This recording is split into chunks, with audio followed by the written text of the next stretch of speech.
అందరికీ శుభోదయం. కార్తీక మాసంలో చివరి సోమవారం అనమాట. 3కే లేచిన. 3కి లేచి నా పనులు స్టార్ట్ చేసి అన్ని క్లీనింగ్ చేసి స్నానము పూజలు దీపాలకు అన్నీ క్లీన్ చేసుకొని బొట్లు పెట్టుకొని మంచిగా పూజ చేసుకుంటున్నాను అనమాట. చివరి సోమవారం కాబట్టి ఈరోజు శివాలయం కూడా పోవాలనుకున్నా. పోయినా మా శివయ్యను కూడా చూపిస్తా.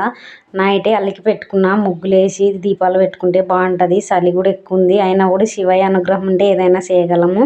మన చెట్లవే మందారాలు ఉంటాయి కాబట్టి కొన్ని పూలు కూడా తక్కువనే వాడతాను.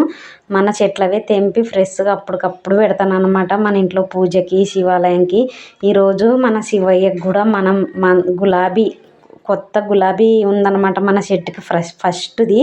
ఫస్ట్ గులాబీ శివయ్యకే పెట్టినా. చూపిస్తా. శివయ్య తల మీద ఉంది మన గులాబీ. మా ఇంట్లో పూజ కూడా ఇట్లా చేసుకున్నాను. ఎల్లమ్మకి అందరికీ బాగా చేసుకున్నా. శివయ్య తల మీద ఉన్న గులాబీ మన చెట్టుదే. బాయ్. మరి మా శివయ్యని చూడండి. Bye bye.